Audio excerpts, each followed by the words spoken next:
Professor Galbraith, in the recent weeks, we've seen renewed evidence of instability in the banking sector. We've seen the problem of heavy losses at JP Morgan. We've seen problems in the Spanish banking system. You have yourself been on record saying that the institutional implications of the financial crisis have not yet been fully dealt with. Can you explain what you mean by that? In the years before the crisis, the United States developed a vast industry to issue mortgages to American homes, to refinance homeowners, to refinance them. In many cases, highly dubious transactions, and then to bundle those transactions into securities and to sell them around the world. That industry has collapsed, but the institutions that pervade it, that were the infrastructure for that industry are still there, the large banks. And in fact, they've become larger in the wake of the crisis as they've absorbed investment banks and weaker institutions. And the question is, for what purpose? What are they doing? There's practically no evidence that they are now functioning as, let's say, effective participants in the recovery of the American economy, nor that they will. And so there is a restructuring problem that is faced by the American economy, and I think that restructuring problem has not yet really begun to be undertaken. So are we principally talking about restricting the range of action of financial institutions? Yes, up to a point, although I am skeptical of the formula which holds that you can write new rules and expect the system to conform to them. One of the whole purposes of having a financial sector is to figure out ways to evade whatever regulations the government seeks to impose. So the problem here is in part regulation, it's in part supervision. One thing that happened in the run-up to the crisis was a comprehensive desupervision of the sector. That is to say, the cops were taken off the beat. Investigators into financial fraud were placed in other lines of work.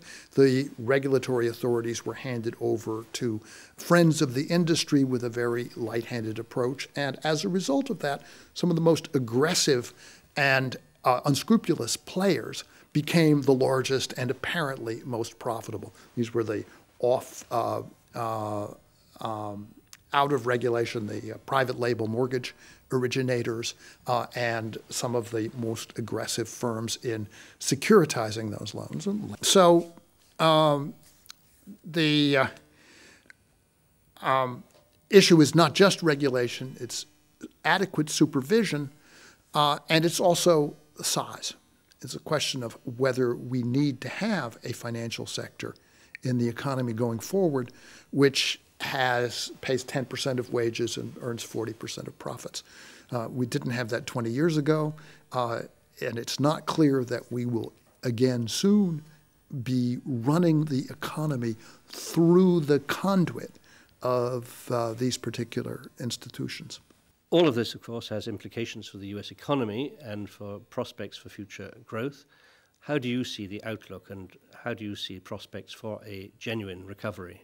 It's closely related, I think, to the condition of the financial sector and to the condition of the clients of the financial sector, let's say the American middle-class household, formerly middle-class household. The biggest thing that has happened to the middle class in the United States is not a loss of income. There has been significant loss of jobs, but even that's not the biggest thing.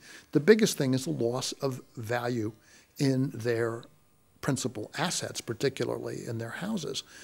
Something like 30% of the American homeowners are underwater on their mortgages.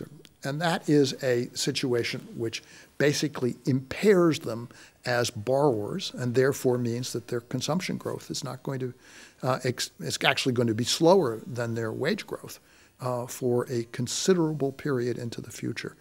That said, the U.S. economy still has functioning, stabilizing institutions. Social Security still works. Medicare and Medicaid pay the medical bills for a large part of the population, particularly the elderly. The budget deficit provides a great deal of private income. Anytime the government spends $1 that it doesn't take back in taxes, that's an extra dollar in the pocket of the private sector. And the U.S. can do this at 10% of GDP for as long as it likes. Unlike the European, particularly the peripheral countries of Europe, the United States is in a position in the world economy where it can continue to stabilize itself essentially indefinitely, in my view. Another issue is the rising degree of inequality that we are seeing in a number of international economies, and particularly in the United States. Is this hampering the prospects for economic recovery? Inequality in the United States, inequality in incomes, is very substantially a matter of the rise and decline of the financial sector. And of the entities that the financial sector has been financing. In the late 1990s, that was information technology. In the late 2000s, it was the real estate speculation. So do we need more bailouts? And if so, who should benefit, the families or financial institutions? The political climate in the United States is strongly opposed to any further bailouts of banks. The restructuring of private sector household debt is a very complicated thing. Yes, it would be very useful to get it done. That is where the U.S. is a bit like any country in the throes of a debt crisis. Everybody knows that the ultimate outcome has to be a renegotiation or a write-down of the debts. And the only question is, how long does it take and by what means is it achieved?